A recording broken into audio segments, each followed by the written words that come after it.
The barking of the dogs at every house I passed only added more terror to my frantic race for survival. The absence of people continued to be unsettling. Why isn't there anyone who can help me? I thought as my heart pounded on the verge of exploding. My legs began to falter with each leap and fall. The crashes against the trash cans resonated like a metaphor for my own uncontrolled panic.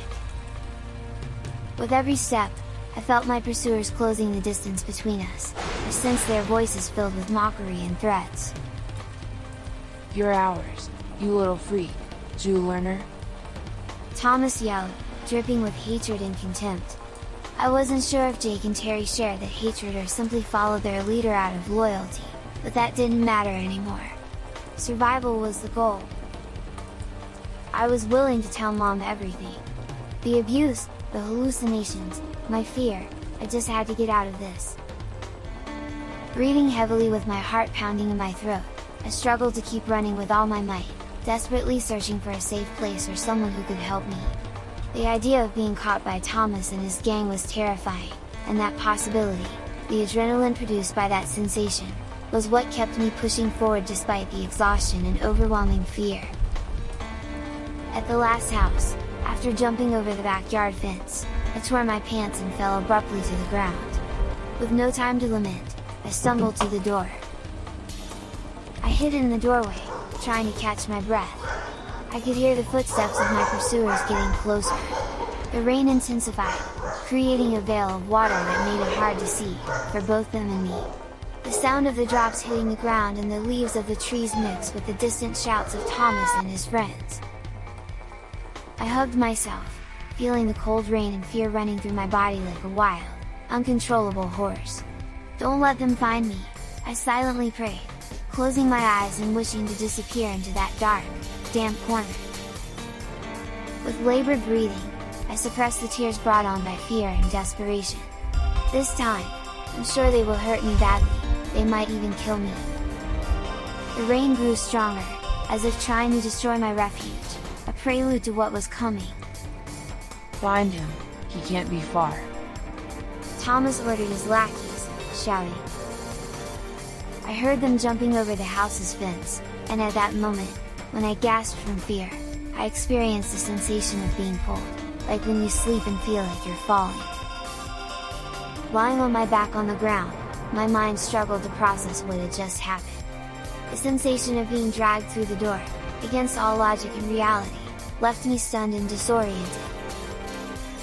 My heart pounded against my chest so hard, it felt like it wanted to break free from the confines of my body, to flee the place, to avoid being destroyed. I tried to get up, with trembling hands and heavy breathing. My mind was still grappling with the moment. Is this real or an illusion caused by extreme panic? Am I on the brink of final madness? The fuck up, time is running out. You say to yourself, grains of sand in the palms of your hands. Not long ago, your world was secure. Now we'll let will. You no longer recognize yesterday. Today doesn't know you. It asks, who are you?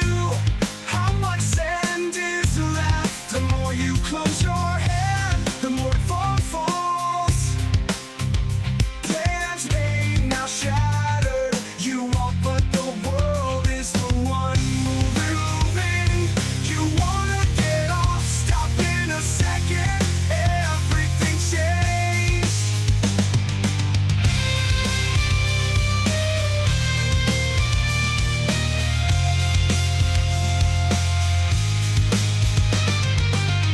In a second, the world moved on. Your sandcastle crumbled. What you thought, what you desired came true.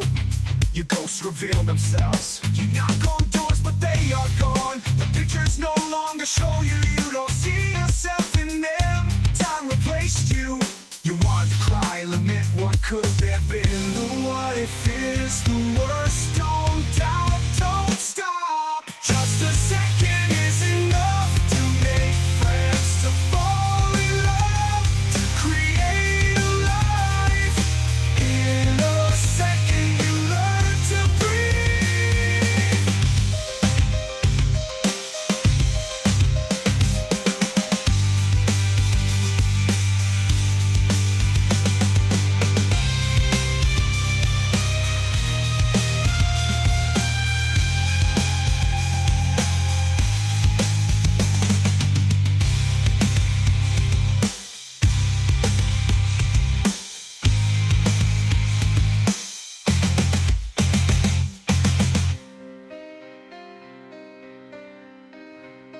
think about it, you had more than a second. You could have created more than one life. Could have found love, made friends to laugh with. A second is enough to create, to destroy. It depends on you. In a second, everything changes. Come on, what will you do? Decide. A second is enough. You can erase or create. A second is enough for that plan's made. Now shattered, you walk with the world is the one moving. You wanna get off, stop. In a second, everything changed. In a second, the world moved on. Your sandcastle crumbled. What you thought, what you decide came true. Just a second is enough to make friends, to fall in love, to create a life. In a second you learn to breathe. Just a second is enough to make friends, to fall in love, to create a life. Don't know, make friends to laugh with.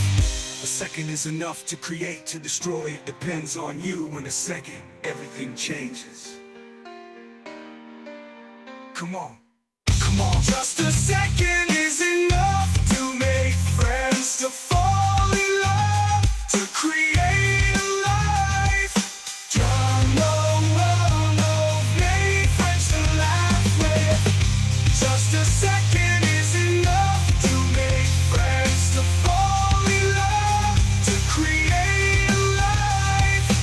Don't know, make friends to laugh with. A second is enough to create, to destroy. It depends on you. In a second, everything changes. Come on. Just a second is enough to make friends, to fall in love, to create a life.